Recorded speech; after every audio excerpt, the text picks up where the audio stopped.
थोड़ी देर पहले हमारी स्क्रीन के ऊपर आपने एक इवेंट देखा। हम मलिक मोहम्मद हनीफ साहब के घर मौजूद थे और मलिक मोहम्मद हनीफ जो है वो एक तवील सियासी सफ़र के बाद जो है एक तवील स्ट्रगल के बाद बिलाखिर जो है वो आज मेंबर कश्मीर कौंसिल मुंतखब हो चुके हैं और उनके घर अच्छा खासा जश्न हुआ। उनके चाहने वाले लोग यहाँ पर मौजूद थे, लीगी मतवाले यहाँ पर मौजूद थे, डोल हुआ, डोल की थाप पर भंगड़े हुए। और आज मलिक मोहम्मद हनीफ के जो बहुत ही करीबी साथी हैं और उनके फैमिली मेम्बर भी हैं जो जिनका तल्लक कोटली से है और किसी तारफ़ के मोहताज नहीं, और मुस्लिम लीग नून यूथ विंग की जो चेयरमैन हैं डिसिप्लिनरी बोर्ड के, आज हमारे साथ मौजूद है मेरी मुराद एहतशाम मलिक साहब। इस वक्त स्क्रीन के ऊपर भी आप उनको देख रहे हैं। सर बहुत शुक्रिया आपने हमें टाइम दिया। नाज़रीन, बिला ताहीर जो है वो मलिक एहतशाम साहब से जो है वो गुफ्तगू का सिलसिला शुरू करते हैं। सर बहुत मुश्किल सियासी सफ़र था, बिल आखिर इसको आपने तय कर लिया, कैसे तय कर लिया, और ये थोड़ा सा आप हमारे नाज़रीन को बताएं। जी अस्सलाम वालेकुम जी। ये सफ़र आप चशमदीद गवाह हैं इन चीज़ों के, और इसीलिए आपने पहला सवाल ही मुझसे ऐसा किया है कि आप उन चीज़ों की तरफ तवज्जो रखते हैं जो इस सफ़र में हमें पेश आई।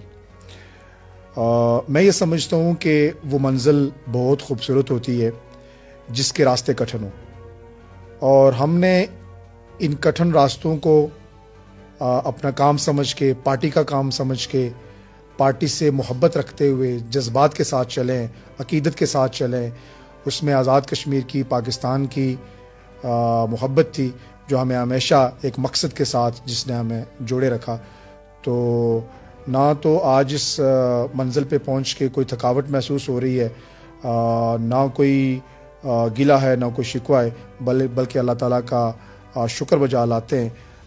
खुशी का समा है हर तरफ हनीफ साहब के तमाम चाहने वालों के दरमियान, और उनके दोस्तों, उनकी फैमिली, सब की तरफ। और मैं तो ये समझता हूँ कि आज मेरा सीना जो है वो खुशी से दुगना हो गया, और आज एक चौड़े सीने के साथ हम तमाम दोस्तों के साथ मिले और सबको खुश आमदेद कहा। और ये कुशादगी उन तमाम लोगों के लिए भी है जो इस सारे सफ़र में तस्वीर के दूसरे रुख की तरफ थे। सर बहुत सारे लोग आज इस अचीवमेंट के ऊपर आपके हौसले को दाद दे रहे हैं। मैंने अपनी आंखों से देखा आपकी मुश्किलात को। बहुत दफ़ा ऐसी मुश्किलात है कि मुझे ये फील हुआ कि शायद अब आप लड़खड़ा जाएंगे, लड़खड़ाए नहीं है। हौसला कैसे आपका बुलंद रहा, इसकी बुनियादी वजह क्या थी? देखिए, एक तो वो शख्स जिसके साथ हम चल रहे थे, मलिक हनीफ साहब, वो एक बड़ी मुजाहिदाना किस्म की सलाहियतों के मालिक हैं। मैं हमेशा उनको इस बात का रिगार्ड दिया करता था कि he is genuine political worker और he is a real sportsman. ठीक है। और जो कुछ सारी ज़िंदगी उन्होंने सीखा किया, उसका प्रैक्टिकली उन्होंने मुजाहिरा किया इस सारे सफ़र के दौरान। जहाँ भी कोई मुश्किल पेश आई, जिस तरह एक लीडर को होना चाहिए, उसको खंदा पेशानी के साथ बर्दाश्त करना, कोई रिएक्शन शो नहीं करना, और दोबारा अपनी ताकत और अपनी एनर्जी को सम अप करके राइट वे पॉजिटिवली चीज़ों को आगे लेके चलना, यही उनका खासा रहा है। और यही वजह थी कि आप कहते हैं ना कि लड़खड़ाई नहीं है, यही वजह थी कि आप जब मुस्बत रुख में चल रहे होते हैं तो आप कभी नहीं लड़खड़ाते। सर इस सारे सफ़र में आप थोड़े से हमें एग्रेसिव नज़र आए। मलिक हनीफ साहब की तबीयत और आपकी तबीयत में थोड़ा हमने फ़र्क महसूस किया। कोई ऐसा लम्हा आया जब आपको, मलिक हनीफ साहब को, सियासत से नफ़रत हुई हो? बिल्कुल, कभी सियासत से नफ़रत नहीं हुई, हालात से, वाक़यात से, सिचुएशन से, सर्कमस्टांसेस से कभी मैं तो उलझता था। उसकी वजह ये थी कि मैं एक सियासी कारकुन हूँ और प्राइमरी किस्म का सियासी कारकुन हूँ। हनीफ साहब के अंदर पुख्तगी है और वही तो हमें हमारी चीज़ों को संभाल के रखते रहे हमेशा। लेकिन जब भी कभी हमने रिएक्शन किया या आपको जिन चीज़ों की तरफ, जो चीज़ें आप मुझे याद करवाना चाहते हैं, वहाँ पे हमारा रिएक्शन बनता था। और मेरे जज्बात थे अपने भाई के साथ, अपने लीडर के साथ, मलिक हनीफ साहब के साथ, वो जज्बात थे। और वो जज्बात फिर ज़ाहिर है जब चीज़ें आप पार्टी के लिए काम कर रहे हो, आप नेक मकसद के लिए काम कर रहे हो, आप हमेशा सेक्रीफाइस करें, आप हमेशा कंप्रोमाइज़ करें, आप हमेशा पार्टी के इंटरेस्ट में बात करें, तो फिर जब थोड़ी सी लेफ्ट राइट से पुलिंग होती है तो ये होता है, this is part of game, ये होता है, कोई बात नहीं। लेकिन वो सारी चीज़ें अल्हम्दुलिल्लाह हमने हमेशा इंजॉय की हैं। अपने घर के अंदर मज़ामत, अपनी ही पार्टी के अंदर आपके ऊपर तनकीद होती थी, अपनी ही पार्टी के अंदर कारकुनान आपके ऊपर गालम गलोज कर देते थे, ऐसा ऐसा सलूक कर देते थे। इस सारी सूरत हाल को सर कैसे फेस करते थे? सियासत के अंदर इतना सब्र, इतना तहम्मुल कैसे? उन तमाम लोगों का शुक्रिया जिन्होंने हमें हमेशा तनकीद का निशाना बनाया, उन तो सबका शुक्रिया। आपके इन रवैयों ने खुदा की कसम हमें बहुत मजबूत किया, हमेशा हौसला दिया है। और मैं पहले कह चुका हूँ कि जब आपका मकसद नेक होता है, जब आपके मकासद के अंदर क्लैरिटी होती है, तो फिर कोई चीज़ आपका रास्ता नहीं रोक सकती, आप हमेशा मंजिल की तरफ चलते रहते हैं। एक नवी रवायत शहर के अंदर आपने सियासत के अंदर डाल दी, और वो रवायत ये है कि आप सब्र से, तहम्मुल से अपने काम के ऊपर फोकस करें, अपनी सियासत करें, आप मंजिल पर पहुंच जाएंगे। आपको भी लगता है कि आपने शहर के अंदर एक नई जो रवायत है वो डाली है? बहुत शुक्रिया। अगर आप इस बात को रिकॉग्नाइज करते हैं तो आपका बहुत शुक्रिया। जाहिर है आप जब कहीं पहुंचना चाहते हैं तो आपको एक डिफरेंस क्रिएट करना पड़ता है बाकी लोगों के और अपने दरमियान, और ये हनीफ मलिक साहब का बड़ा ज़र्फ, बड़ा जिगर, बड़ा दिल है, जिन्होंने ये सारी चीज़ें बर्दाश्त की और हमेशा तल्ख बातों के बावजूद हमेशा मोहब्बत का पैगाम लोगों के सामने रखा। ये हनीफ साहब का घर वो घर है जहाँ पे बेशुमार बिखरे हुए लोग, बेशुमार नाराज़ लोग, बेशुमार मुख्तलिफ अतराफ़ में चलते हुए लोग, आखिरकार वो बार बार इसी प्लेटफार्म पे आके पार्टी की मुश्तरका जो बात होती थी वो हमेशा यहाँ से हो। पार्टी का पहला इजलास भी मलिक हनीफ साहब के घर हुआ था, और पार्टी ने इलेक्शन से पहले जो अपना बयानिया बनाया इस डिस्ट्रिक्ट में वो भी यहीं बैठ के तय हुआ। पार्टी के तमाम बटे हुए जो कारकुनान और जो ग्रोह थे वो भी एक दफ़ा इसी घर में, इसी जगह पे बैठ के दोबारा इकट्ठे हुए और मुशावरत का अमल यहीं से शुरू हुआ। सर ये बताएं कि क्यों मुखालफत थी मलिक हनीफ की पार्टी के अंदर? पार्टी के कारकुनान उनके खिलाफ बातें क्यों करते थे? उनके ऊपर इस कदर शदीद तनकीद क्यों होती थी? इसकी ख़ास कोई वजह थी? दो जेन्युइन रीज़न है। एक, मलिक हनीफ साहब एक नौजवान थे, सियासत के अंदर नए थे। नए बंदे के लिए जगह बनाने में और नौजवान को अपने लिए जगह बनाने में इस तरह की मुश्किलात का सामना करना पड़ता है, ये सियासत है। कुछ लोग सियासत ओहदों के लिए करते हैं और कुछ लोग खिदमत के लिए करते हैं, और जो लोग खिदमत के लिए करते हैं वो इस तरह की मुखालफत का सामना करते हैं। एक बात ये थी, और दूसरा ये था कि यहाँ पे सियासी कल्चर जो इससे पहले चला आ रहा है वो यही चला आ रहा है कि आप किसी भी नई शख्सियत को, किसी नौजवान को, किसी नए ख़ानदान के बच्चे को आप आगे ना आने दें। ये बड़ी ज़्यादती है। हनीफ साहब ने पूरे आज़ाद कश्मीर के नौजवानों के लिए एक मिसाल कायम की है कि आप मकसद के साथ जुड़े रहें और अपनी खिदमत हमेशा सफ़े अव्वल में आके पेश करते रहें। जब भी पार्टी आपको पुकारती है, आपके लीडर आपको पुकारते हैं, तो आप अपना वहाँ पे जो ड्यू रोल है वो प्ले करें, पार्टी को वहाँ पे स्ट्रेंथन करें, पार्टी को सपोर्ट करें, अपने ज़ाती मफादात और अपने ज़ाती मुतालबात के चक्कर में बिल्कुल नहीं पड़े। सर बहुत तो मुश्किल सियासी सफ़र था, और आज जो है वो हालात बहुत बदल चुके हैं। हो सकता है कि आपके बदतरीन मुखालफिन भी यहाँ पर आएँ, आपको मुबारकबाद दें। कोई पैगाम अपने ना चाहने वालों को, अपने मुखालफिन के लिए कोई पैगाम? फैसल साहब, ये बिल्कुल कठिन सफ़र नहीं था। अब बार बार कहने कठिन सफ़र था, मैं ये कहता हूँ कि ये बहुत खूबसूरत सफ़र था। ये बहुत खूबसूरत सफ़र था। जिस सफ़र की का इंजाम अच्छा हो, उसके रास्ते जितने मर्जी कठिन हो, वो सफ़र अच्छा होता है। एक बात। दूसरी बात रही कि मुखालफिन के लिए कोई पैगाम, हमारा कोई मुखालफ नहीं है, हमारे कोई मुखालफिन नहीं है, वो सारे हमारे दोस्त हैं। सियासत में राय में इख्तलाफ होता है, ये जमहूरियत है। सियासत में सबके अपने अपने मफादात होते हैं, ये भी एक सियासी अमल है। और सियासत में तमाम बिखरे हुए लोगों को बिल आखिर पार्टी के मफादात के लिए दोबारा एक जगह इकट्ठा होना पड़ता है। मैं बड़े कुशादा सीने के साथ, एक बड़े दिल दिमाग के साथ हनीफ साहब का सपोर्टर, भाई, उनका वर्कर होने की हैसियत से तमाम उन दोस्तों को ये पैगाम देता हूँ कि आप कभी हमारी बात में, हमारे इस दिल में, हमारी आंखों में कभी आप कोई तंगी महसूस नहीं करेंगे।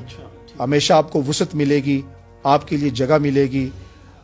हम जो हमारी तरफ अदब की नज़र से, इज़्ज़त की नज़र से, मोहब्बत की नज़र से देखता है, हमें इस चीज़ से का ज़्यादा मज़ा आता है कि हम 10 कदम आगे जाकर उसको दोनों हाथ खोल कर वसूल करें। आज सर इस घर के अंदर आपके बहुत पुराने साथी हमने देखे जो शुरू के दिनों में मलिक हनीफ साहब के साथ चल रहे थे, आज वो यहाँ पर पहुँचे, वो खुद ब खुद यहाँ आए या आपने उनको मदऊ किया, काल की दावत दी?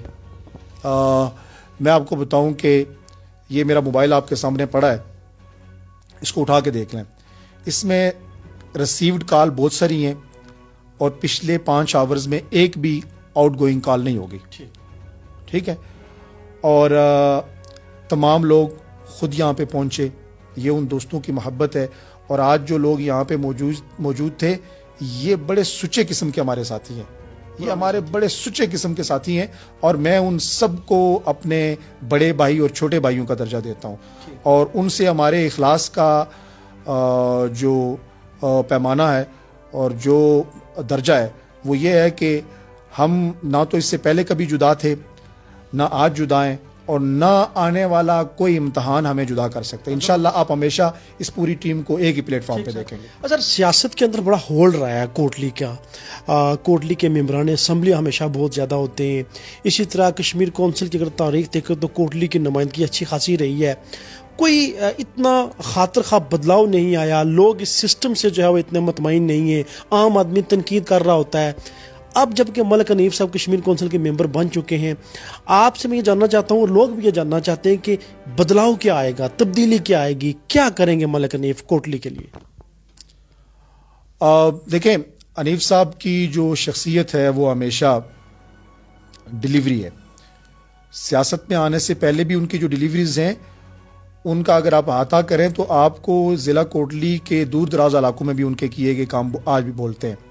जो उन्होंने बायसियत एक रिफाई वर्कर, सोशल वर्कर के किया है, और जिस बंदे का मिजाज इस तरह को हो कि वो लोगों के काम करना चाहता है, और जब उसको अल्लाह ताला इज़्ज़त से, अख्तियारात से, किसी हैसियत से नवाजते हैं तो वो पहले से बेहतर काम करता है। और ये इंशाल्लाह आने वाले वक्त में आपको नज़र आएगा।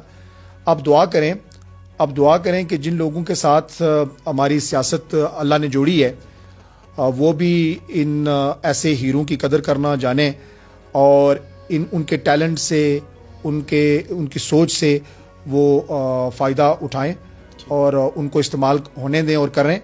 अगर ये सिलसिला ठीक रहा तो इंशाअल्लाह अज़ीज़ हम आज़ाद कश्मीर के वज़ीर आज़म के साथ और पाकिस्तान से जो पाकिस्तान मुस्लिम लीग नून की जो सियासी कायदीन है उनकी क़यादत में आज़ाद कश्मीर के लिए इंशाल्लाह बेहतरीन से बेहतरीन डिलीवर करेंगे। ठीक है।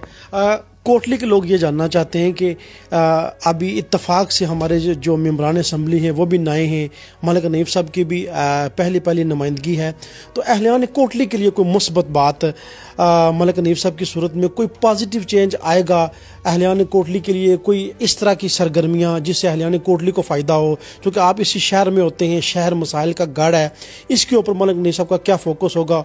उनके जो काम करने की जो तरजीह है, जो परफॉर्मेंस है, उसके ऊपर आप बात कर चुके हैं। अहलियान कोटली ये जानना चाहते हैं कि पॉजिटिव चेंज क्या आएगा? देखें, इस शहर में गुज़श्ता सालों से बेशुमार मसाइल हैं जिन्होंने सर तो उठाया हुआ है लेकिन उनको एड्रेस करने वाला कोई नहीं है। हम तमाम कोटली के लोगों को इंशाअल्लाह अज़ीज़ अपने साथ हर मशवरे में, राय में शामिल रखेंगे।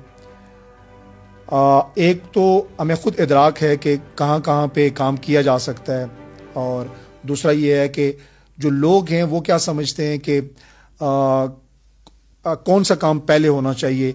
ज़ाहिर है तरजीहात होती हैं, वसाइल के अंदर रह के काम करना पड़ता है, वसाइल के बगैर काम नहीं हो सकते, और उन वसाइल को बरूए कार लाते हुए आपने एक तरजीहात तय करनी होती हैं कि आप कितने वक्त में और कितने वसाइल के साथ कितना काम कर सकते हैं।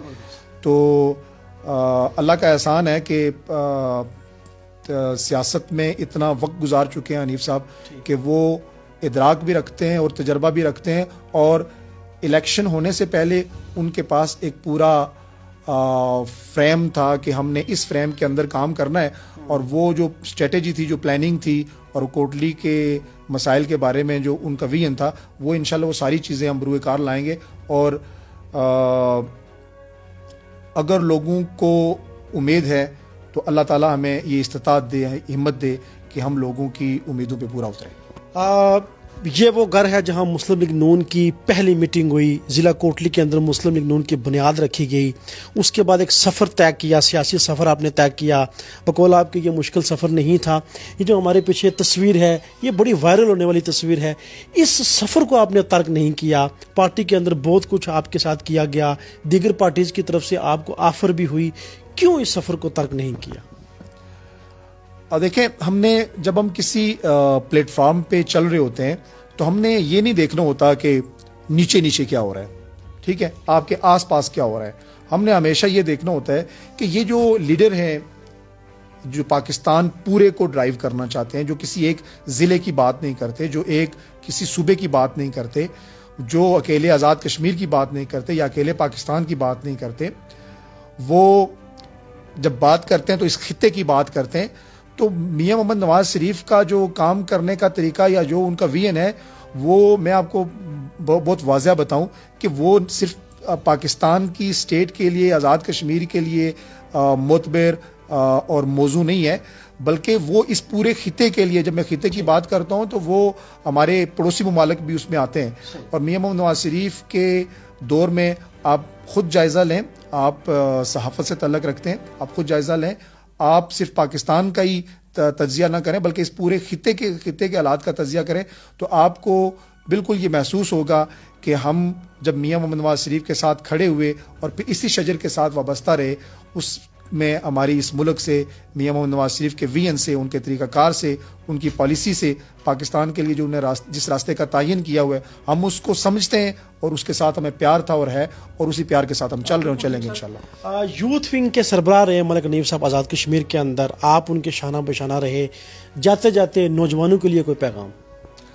आज़ाद कश्मीर भर के वो तमाम नौजवान जो मुजफ्फराबाद से हूँ, नीलम से हूँ, बाग से हूँ, रावलाकोट से हूँ, पलंदरी से हूँ, बिम्बर से हूँ, मीरपुर से हूँ, हवेली से हूँ, वो तमाम दोस्त, वो तमाम हमारे नौजवान जिन्होंने हमेशा हमें अपने दरमियान भाइयों की तरह रखा, समझा, मलिक हनीफ साहब को यूथ का लीडर माना, उनकी तकलीद में हमेशा चलते रहे, उनकी पॉलिसी को हमेशा पूरे आज़ाद कश्मीर में टो करके चलते रहे।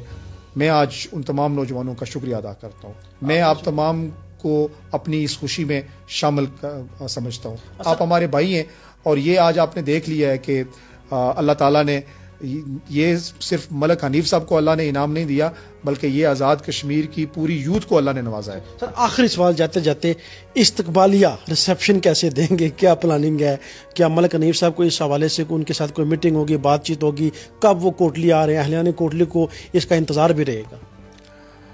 फैसल भाई, हम तो इन रवायती किस्म की सियासत के बिल्कुल कायल नहीं है, और अल्लाह ने हमारी सोच और फ़िक्र में आजिज़ी को बहुत बड़ी मिकदार में डाला हुआ है, और तसन्नो के हम बिल्कुल कायल नहीं हैं। लेकिन चूँकि ये खुशी का मौका है, इसको इंशाअल्लाह अल्लाह हमें हैसियत दे और अल्लाह हमें तौफीक बख्शे कि हम इसको बहुत मौजू और जायज़ तरीके से वो करें। ज़ाहिर है खुशी की बात है, खुशियों को सेलिब्रेट करने का जो तरीका होता है, जो सलीका होता है, हम इंशाल्लाह उसका उसी तरह इसको करेंगे और कोशिश करेंगे कि हम ये यहाँ पे ये तासर दें कि हम एक पढ़े लिखे नौजवान, एक अच्छे सियासी कारकुन को एक अल्लाह की नवाजिश के बाद यहाँ पे वसूल कर रहे हैं और उनका शायान शान इस्तकबाल करेंगे, जिसमें मैं कोटली के तमाम नौजवानों, दोस्तों, पार्टी के वर्कर्स बिला तखसीस, वो किसी घर घराने, किसी इलाके, किसी हल्के से हों, हम आपको अपने साथ खुशामदीद कहते हैं और हम ये तवक्को करते हैं कि हम इंशाल्लाह अगले सफ़र में भाइयों की तरह, दोस्तों की तरह, पार्टी कारकुनान की तरह, एक टीम की तरह इंशाल्लाह चलेंगे। ज़बरदस्त, बहुत शुक्रिया नाज़रीन। बड़े अरसे से ये चर्चा रहा है मलिक हनीफ साहब के हवाले से कि मलिक हनीफ साहब एक मुस्बत सोच रखने वाली शख्सियत है। मलिक हनीफ साहब एक पढ़ी लिखी शख्सियत है और कोटली के अंदर एक दरख्शिंदा सितारा है, ये उनके चाहने वाले उनके बारे में कहते हैं। क्या वाकई आज़ाद कश्मीर की सियासत के अंदर एक मुस्बत शख्सियत की एंट्री हुई है? क्या वाकई ज़िला कोटली के अंदर और आज़ाद कश्मीर के अंदर जो सियासत है उसके अंदर एक मुस्बत तब्दीली आएगी?